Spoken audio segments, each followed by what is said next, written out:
तो आज हम लोग बात करने वाले हैं इस लेक्चर में, वो है प्रोडक्ट ऑफ टू वेक्टर्स, सदिशों का गुणनफल। ठीक है, तो सदिशों का जो गुणनफल है वो दो तरीके से किया जाता है। नंबर वन जो है वो आपका, इसको हम बोलते हैं डॉट प्रोडक्ट, और इसको हम स्केलर प्रोडक्ट भी कहते हैं। हिंदी में इसको बोलते हैं अदिश गुणनफल, अदिश गुणनफल। राइट, अब ये डॉट प्रोडक्ट क्या है, तो पहली चीज तो मैं बता देता हूँ कि ये इंपॉर्टेंट है भाई, बहुत इंपॉर्टेंट है, बहुत काम में आता है, आपके पूरी फिजिक्स में काम में आने वाला है। तो मैं बताता हूँ आपको। मान लीजिए कि आपको कोई वेक्टर दिया हुआ है ए वेक्टर, ठीक, और कोई दूसरा दिया हुआ है बी वेक्टर, उनके बीच में कोई एंगल है थीटा। कोई भी दो वेक्टर उनके बीच में एंगल हमें दिया हुआ है, और हमसे कहा गया ए और बी को गुणा कीजिए, और वो भी कौन सा प्रोडक्ट की बात हो रही है, अदिश गुणनफल की बात हो रही है, डॉट प्रोडक्ट की बात हो रही है। तो लिखने का तरीका होता है ए डॉट बी, इसलिए इसको ए डॉट बी बोलते हैं। तो ए डॉट बी का जो फॉर्मूला होता है वो होता है A B cos theta, A B cos theta. तो यहां दो, ये क्या है, वेक्टर क्वांटिटी है, ये भी क्या है, वेक्टर क्वांटिटी है। दो वेक्टर क्वांटिटी को हमने क्या किया है, प्रोडक्ट किया है, गुणा किया है, उससे हमें क्या मिला, ए बी कॉस थीटा। ये ए बी कॉस थीटा कैसी है, स्केलर क्वांटिटी। ये जो है वो कैसी है, स्केलर क्वांटिटी। ठीक है, ये आपकी स्केलर क्वांटिटी। ये क्या है, वेक्टर, और ये भी क्या है, वेक्टर। तो दो सदिशों को गुणा करने पर एक स्केलर क्वांटिटी प्राप्त होती है, उसको हम क्या कहते हैं, अदिश गुणनफल कहते हैं, जिसका फॉर्मूला होता है A dot B is equal to A B cos theta. तुम्हें पता है ए क्या होता है, तो ए होता है मोड ऑफ ए, बी क्या होता है, मोड ऑफ बी। ये तो हम जानते हैं, ए और बी का मतलब ये होता है। ठीक है, चलिए अब यहां से कुछ बातें समझते हैं। मान लो ये थीटा, ये थीटा, हमने कुछ केस बनाया कि थीटा मान लो 0 डिग्री है। थीटा अगर 0 होगा तो cos 0 की वैल्यू कितनी होगी, 1। तो उस समय आपका a dot B is equal to किसके बराबर आएगा, ए बी के बराबर। थीटा इज इक्वल टू 0 होने पर a डॉट बी किसके बराबर आता है भाई, ए बी के बराबर। राइट, और थीटा 0 का मतलब क्या होता है, इधर ही तो a वेक्टर और इधर ही बी वेक्टर, तो थीटा अपने आप कितना हो गया, 0। केस नंबर 2 की बात करूं, अगर थीटा मान लो 180 हो, थीटा कितना हो, 180, यानी ए वेक्टर इधर है तो बी वेक्टर इधर है, थीटा यहाँ कितना है, 180 है। उस वाले केस में ए को बी से जब डॉट प्रोडक्ट किया जाता है, अदिश गुणनफल किया जाता है, तो आंसर आएगा A B cos 180। So this is equal to minus A B, minus A B. इन दोनों से ये समझ में आता है कि ए डॉट बी की अधिकतम वैल्यू ए बी होती है और minimum value minus A B होती है। अधिकतम मान कितना, ए बी, और न्यूनतम मान कितना, माइनस ए बी। मतलब ये हुआ कि अगर मैं रेंज की बात करूं, इसके मैग्नीट्यूड की बात करूं, किसके मैग्नीट्यूड की, ए डॉट बी की बात करूं, तो वो ए बी से कम और माइनस ए बी से हमेशा ज्यादा होगा। इसको अच्छी तरह से स्टार करके याद करना है। समझ में आ गई बात, ए डॉट बी का मीनिंग। अभी मैं बहुत चीजें सिखाने वाला हूं यहां से। चलिए, ए डॉट बी हो गया। अब मान लो इफ, ये बहुत इंपॉर्टेंट है इसलिए मैं इसको एमटीआर लिख रहा हूं, if theta is equal to 90 degree. MTR सब जानते हैं, मुझे तो रट्टो काम की चीज है। Theta is equal to 90 degree. अगर थीटा 90 डिग्री होगा तो A dot B is equal to 0 होगा, क्योंकि cos 90 की वैल्यू कितनी होती है, 0। ठीक है, cos 90 की वैल्यू कितनी होती है, 0। ये बहुत ही अच्छी कंडीशन है कि when A is perpendicular to B, जब ए बी के लंबवत होता है। क्या लिखोगे इसका मतलब? जब ए बी वेक्टर के क्या है, लंबवत हो, तब always use A dot B is equal to 0। English में बोलते हैं इसको when A is perpendicular to B, या फिर आपको मिलेगा A is orthogonal to B. A is orthogonal to B. तो ए डॉट बी जो है 0 होता है। ये कौन सी कंडीशन में होता है? तो आंसर है जब ए बी के क्या होता है, परपेंडिकुलर, मतलब ये ए है और ये बी हो, तब ए और बी का अगर हम डॉट प्रोडक्ट करते हैं तो हमेशा और हमेशा और हमेशा कितना आएगा, 0। राइट, चलिए यहां तक लिख लीजिए।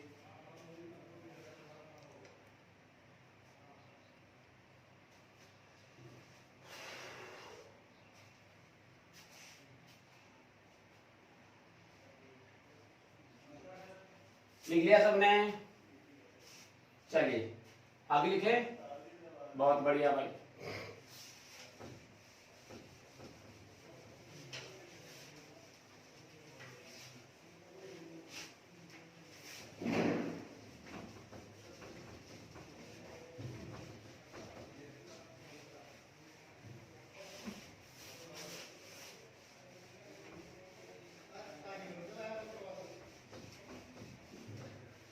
चलो आगे देखो। आगे क्या है कि जैसे डॉट प्रोडक्ट हम करें, किसका? Dot product of standard vectors.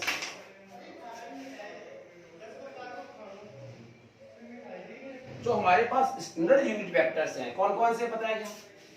आई, जे और इनका डॉट प्रोडक्ट करें तो एक बता रहा हूं और आगे सब समझ जाओगे। देखो आई डॉट आई एक्सिस की तरफ, ये दोनों एक्सिस की तरफ है, थीटा कितना होगा, 0 डिग्री। cos 0 की वैल्यू 1, मतलब आपके पास आएगा केवल 1, क्योंकि इसका परिमाण कितना होता है, 1। आई डॉट आई कितना, 1। जे डॉट जे भी कितना, 1। के डॉट के भी कितना, 1। एक बात तो ये। दूसरा देखो आई डॉट जे, भाई आई और जे के बीच में कितना आएगा, 90, तो आंसर कितना आएगा, 0। जे डॉट के कितना आएगा, 0। और के डॉट जो है आई कितना आएगा, 0।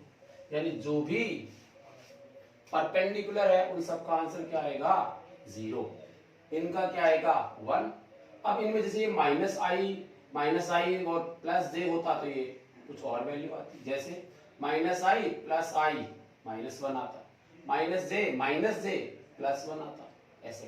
तो माइनस का साइन यहाँ पे होगा, तो उस हिसाब से मल्टीप्लाई जो करते हैं उसी अकॉर्डिंग ये आंसर आएगा। तो स्टैंडर्ड यूनिट वेक्टर्स के जो डॉट प्रोडक्ट्स होते हैं वो आपके सामने हैं। चलो भाई बहुत बढ़िया। अब तुम्हारे सामने जो क्वेश्चंस आता है वो कैसे करेंगे उसको समझ लो। वेक्टर कंपोनेंट फॉर्म मैं लिख लेता हूं, कंपोनेंट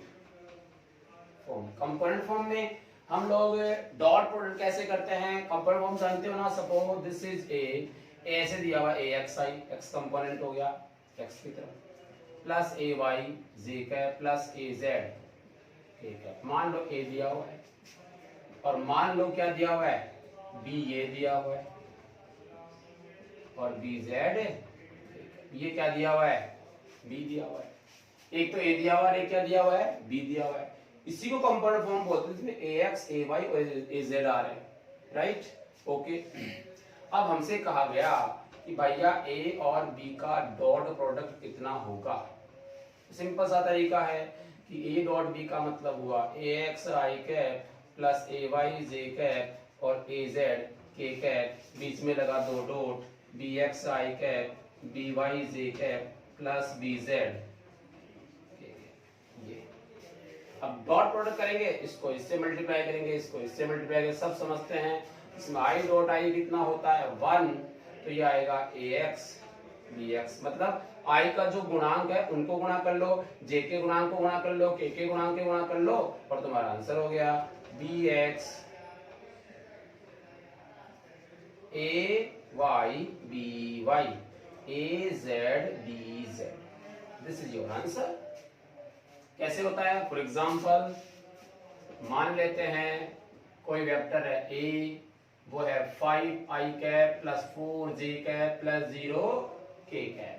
कोई दूसरा दिया गया है 2i cap plus 2j cap plus 3k cap. लो भाई ये दिया गया है a और b और हमसे कहा गया है फाइंड a डॉट b। कैसे आएगा a dot b? a dot b आएगा i के गुणांक को गुणा कर लो, 5 दूनी 10, चल मैं इसको माइनस मान लेता हूं, है ना। 4 दूनी 8, कैसा आएगा? माइनस के 8, ये 0 प्लस 0, तो this is equal to 2। a dot b कितना आया? 2, राइट।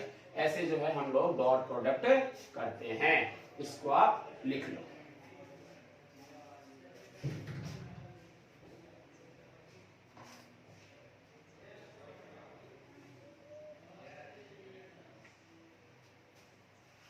लिखो फटाफट लिखो भाई, सिंपल है।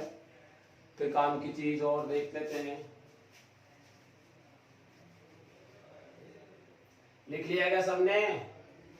चले आगे, चलो अगला देखो, मैं कंडीशन पे ले रहा हूं a dot B is equal to 0 पर। इसका मतलब होता है a और b आपस में कैसे हैं? लंबवत हैं। कैसे हैं भाई? लंबवत हैं। ये ज्यादा प्रश्न पूछा जाता है और इसी पे बहुत से क्वेश्चन सॉल्व होते हैं हमारे। किस वाले पे? फिर से बोल रहा हूं a dot B is equal to 0 और a dot B is equal to 0 का मतलब होता है कि a वेक्टर b के लंबवत है। कंडीशन थी हमारे पास, कंडीशन क्या थी भाई? a dot b is equal to 0, इसका मतलब होता है a वेक्टर b के कैसा है? लंबवत है। तो भाई साहब अगर ऐसा है तो एग्जाम्पल करके देखते हैं इसका भी। यदि कहा गया है a vector is equal to 2i plus 3j plus 4k, ये है, ठीक है। और b vector is equal to 2i plus nj plus 3k, कुछ भी लिख दिया गया, ठीक है। यदि यदि a वेक्टर सदिश b बराबर इतना, b वेक्टर के लंबवत है, तो n का मान ज्ञात करो। लो भाई क्या बोला गया? देखो काम की चीज, इसमें लिखा गया कि लंबवत है। कौन किसके? a b के लंबवत है। किसका मान निकालना है? n का मान निकालना। आपने निकाल लिया। कैसे? क्योंकि हम शर्त जानते हैं लंबवत की क्या होती है, a dot b is equal to 0। अगर ऐसा है तो इनका डॉट प्रोडक्ट करके किसके बराबर कर दो भाई? 0 के बराबर। ये डॉट प्रोडक्ट कैसे होता है? तो i के गुणांक को i से मल्टीप्लाई कर दो, j वाले को j से, k वाले को k से। बोल भाई a डॉट b की वैल्यू यानी 0 के बराबर करनी है। बोल भाई 2 दूनी 4, 3 और n को गुणा करेंगे 3n प्लस 4t है 12 बराबर 0। तो 3n बराबर माइनस के 12 माइनस के 4 माइनस के 16। समझ में आ गई बात? 3n आया। n is equal to minus 16/3। This is your answer. तो ये आपकी n की वैल्यू होगी। तो n का वो मान जिसके कारण दोनों दूसरे के लंबवत हों, वो माइनस के 16/3 होगा। बहुत बढ़िया। तो ये तो है, हमें डॉट प्रोडक्ट करना सीखा। अब बात ये आती है कि हमने डॉट प्रोडक्ट क्यों किया? क्यों किया मतलब इसके यूज, डॉट प्रोडक्ट के अनुप्रयोग, ठीक है ना। अदिश गुणनफल के अनुप्रयोग बोले तो application of scalar product, application of scalar product. लिख दूं क्या? देखो, एप्लीकेशन ऑफ स्केलर प्रोडक्ट है मतलब क्या हुआ? अदिश गुणनफल के अनुप्रयोग। देखो क्या काम आता है हमारे पास अदिश गुणनफल, वो हमें देखना है। नंबर 1 तो है 2 सदिशों के मध्य कोण ज्ञात करना, ये पहला है, लिख लो। To find out angle between two vectors, to find out angle between two vectors, to find out angle between two vectors. कैसे भाई? तो देखो a dot B is equal to A B cos theta होता है, तो cos theta का मान आएगा a dot B upon A B, तो थीटा आएगा cos inverse a dot B upon A B. ये तो डॉट प्रोडक्ट का पहला काम क्या हुआ भाई? दो वेक्टर्स के बीच में हम क्या निकाल सकते हैं? एंगल निकाल सकते हैं। वो दो वेक्टर्स किसकी फॉर्म में दिए हुए आएंगे? कंपोनेंट फॉर्म में दिए हुए आएंगे। फॉर एग्जांपल देखो, एग्जांपल क्या है भाई? फटाफट बोलो। एग्जांपल मान लेता हूं कुछ भी, जैसा आप कहो। बोल क्या लूं? एग्जांपल लेता हूं मैं 2i plus 3j plus 4k मान लेता हूं। ये ए वेक्टर दिया हुआ है, दूसरा वेक्टर दिया हुआ है 2i plus 2j plus 0k, कुछ भी लिखा, दो वेक्टर्स दे दिए। इन दोनों वेक्टर्स के बीच क्या निकालना है भाई? Find angle between A and B. A और बी के बीच का एंगल निकालना है। जब ए और बी के बीच का एंगल निकालना है तो हम किससे निकाल सकते हैं? डॉट प्रोडक्ट से निकाल सकते हैं। लेकिन उसके लिए क्या चाहिएगा? ए डॉट बी चाहिएगा, ए चाहिएगा अपने आप में और बी चाहिएगा। बोलो सही है? क्या ए सबको निकालना आता है? हाँ सर सबको आता है। ए कैसे निकलेगा? इसका मॉडुलस निकालना है, मैग्नीट्यूड निकालना है। उसमें हम क्या करते हैं भाई? इसके गुणनफल जो आता है, इसका जो गुणांक आता है, इसका स्क्वायर करेंगे। 2 का स्क्वायर 4, 3 का स्क्वायर 9 और 4 का स्क्वायर 16। ठीक है, ये आपका आया। यहां से अगर हम देखें तो 16 और 9 25 और 4 कितने हो गए? 29। ये क्या आया? ए मतलब ए। ऐसे अगर आप b निकालोगे तो क्या b की वैल्यू 2 दूनी 4, 2 दूनी 4, 4 4 कितना हुआ? 8, रूट 8 आ गया। कितना आ गया? रूट 8 आ गया। क्या a और b की वैल्यू आ गई? यस सर, a और b की वैल्यू आ गई। अब क्या करना है? a डॉट b भी चाहिए, तो वो तो मैं डायरेक्ट ही कर दूंगा। देखो कैसे आएगा? थीटा इज इक्वल, पहले मैं cos थीटा लिख लेता हूँ। cos theta is equal to a dot b, फटाफट a डॉट b करो। 2 दूनी 4, 3 दूनी 6, 0 इंटू 4 0। a डॉट b कितना आ रहा है? 4 प्लस 2 कितना हो गया भाई?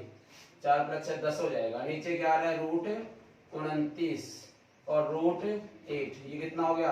10 बटे ये रूट 29 और रूट 8। 29 पार्ट से मल्टीप्लाई कर जो भी आ रहा आंसर आपका। थीटा इज इक्वल टू कितना आएगा? cos inverse root 10 upon root 29 और ये। This is your answer. आप कितना भी सॉल्व कर सकते हैं। तो एक यूज तो ये हो गया कि दो वेक्टर्स के बीच में हम क्या निकाल सकते हैं? एंगल निकाल सकते हैं। किसके द्वारा? तो आंसर है स्केलर प्रोडक्ट के द्वारा। पहली बात। अच्छा भाई, फिर दूसरा फायदा क्या है? ये तो आप लिख लो। फिर इसकी दूसरी बात भी करते हैं, और क्या क्या यूज है डॉट प्रोडक्ट के।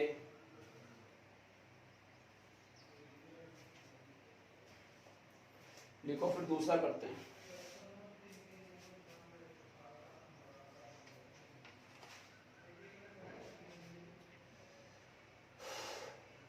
निकाल लिया? लिख लिया हुआ सबने? चलो नंबर 2 है find out component of A vector along a another vector, along a another vector. ये क्या होता है भाई? देखो, ये होता है किसी एक सदिश का दूसरे सदिश के अनुदिश घटक निकालना। ऐसा भी हम कर सकते हैं। किसके द्वारा भाई? डॉट प्रोडक्ट के द्वारा। किसके द्वारा भाई? डॉट प्रोडक्ट के द्वारा। कैसे? देख फटाफट। ये क्या है ए वेक्टर, ये क्या है बी वेक्टर। ठीक है, जैसे मान लो इस वेक्टर बी का वेक्टर ए की तरफ घटक निकालना है, यही तो बोला, किसी एक सदिश का दूसरे सदिश के अनुदिश, किसी एक सदिश का दूसरे सदिश के अनुदिश घटक निकालना।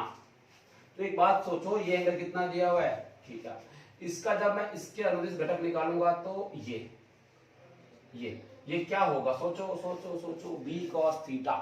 क्या होगा भाई, ये B cos theta, this is what B cos theta. तो क्या इस बी का ए के अनुदिश घटक बी कॉस थीटा है? Yes sir. और इस बी कॉस थीटा को मैं क्या bx लिख सकता हूं? Yes sir. बोलो यस या no. It means this is bx, इसको हम लिख सकते हैं बी कॉस थीटा। अब भाई बी कॉस थीटा क्या आएगा, देख A dot B is equal to क्या होता है, ए बी कॉस थीटा। तो आपका बी कॉस थीटा कितना आएगा, ए डॉट बी अपॉन ए। देखो ढंग से, बी कॉस थीटा कितना आएगा, ए डॉट बी अपॉन ए। तो ये क्या हुआ, ए डॉट बी अपॉन ए।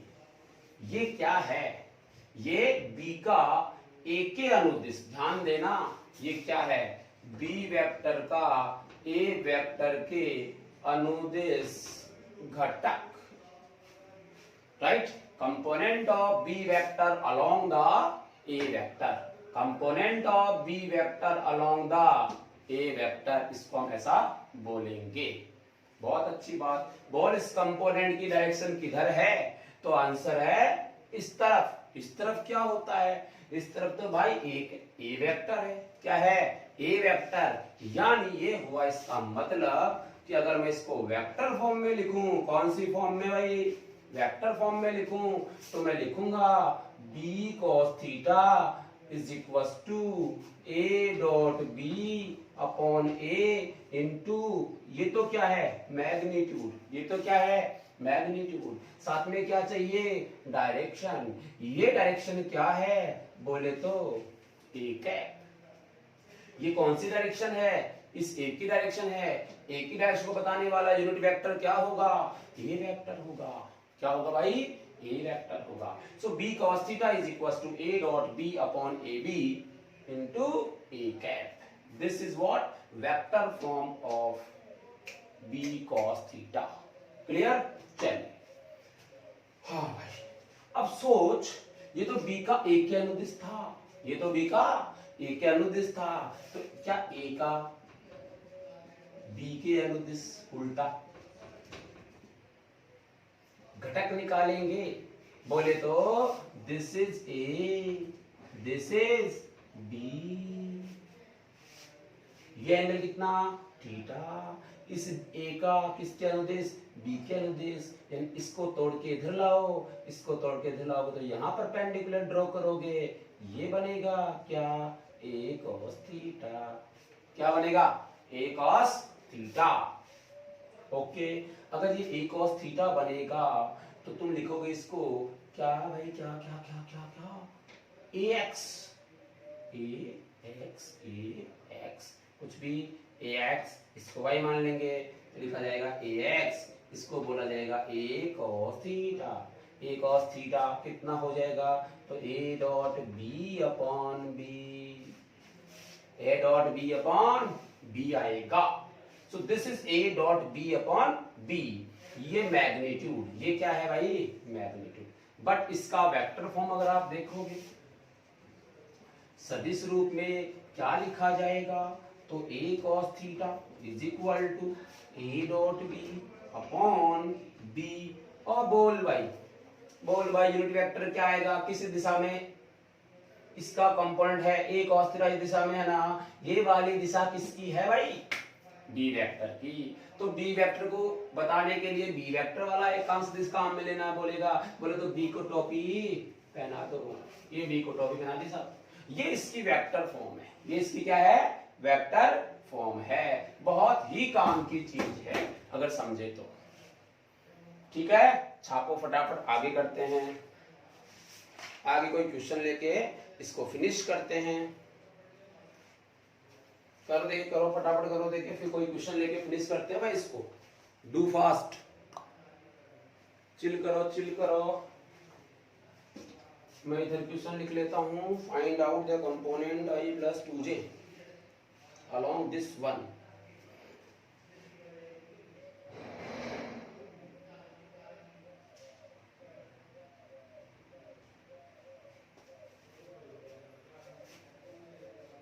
लिख लिया क्या? चलो आगे, चलो बहुत बढ़िया, सब समझ गए, इंटेलिजेंट हो गए। चले ओके।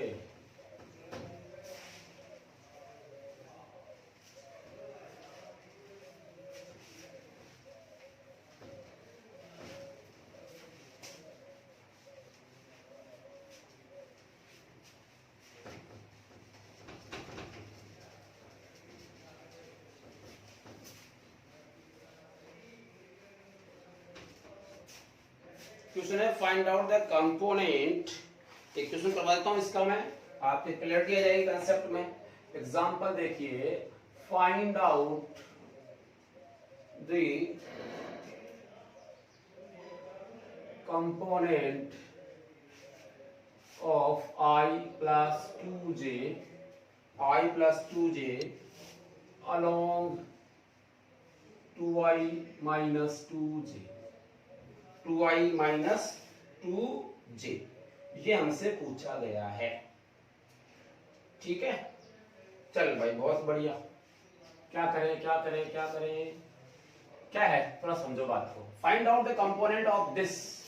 ये कोई वेक्टर है, suppose this is A vector and this is B vector.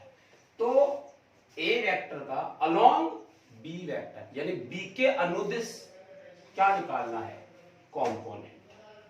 B के अनुदिश तो a cos थीटा होता है। देखो a cos theta is equal to क्या आएगा, a dot B upon B, और किसके अनुदिश, b के अनुदिश। बोल यही हमारा फॉर्मूला होता है, यही हमारा क्या होता है, फॉर्मूला होता है। तो हम लोग इस a का b के अनुदिश कंपोनेंट निकालना, तो क्या लिखा जाएगा, a cos theta is equal to a dot B upon B into B cap. अब कुछ भी नहीं बचा। कैसे होगा जरा समझो, अलग अलग निकाल के देखते हैं। पहले तो निकाल लो a dot B upon B, इसको निकाल के देखो कितना आएगा। a डॉट बी करो फटाफट, इन दोनों मल्टीप्लाई करोगे कितना आएगा 1, और ये कितना आएगा 2 दूनी 4 माइनस का 4। नीचे क्या आएगा भाई, b कौन सा है ये, इसका फटाफट मैग्नीट्यूड निकालो। 2 दूनी 4 कितना हो जाएगा, √8। कितना हो जाएगा, √8। बोले तो माइनस के 3/√8। यस या नो? ठीक है, ये आपका आंसर हो गया इसका। अब क्या करना है, अब इसको आगे सॉल्व कर लो। ठीक है, ये आगे सॉल्व करोगे तो आपको क्या चाहिए, बी कैप। देख लो कैलकुलेशन मिस्टेक नहीं हो, कैलकुलेशन जो है वो आप अच्छी तरह से कर लेंगे। क्लियर है, a dot B upon B 1 + 2i और 2i माइनस 2j। ठीक है, तो सॉल्व कर लेते हैं।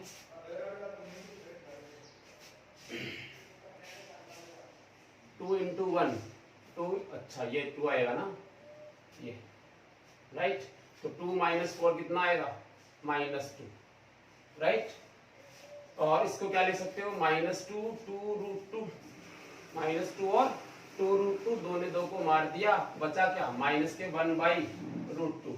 तो a dot B upon B की वैल्यू कितनी है, -1/√2। बहुत बढ़िया। अब क्या चाहिए तुम्हें, बी कैप।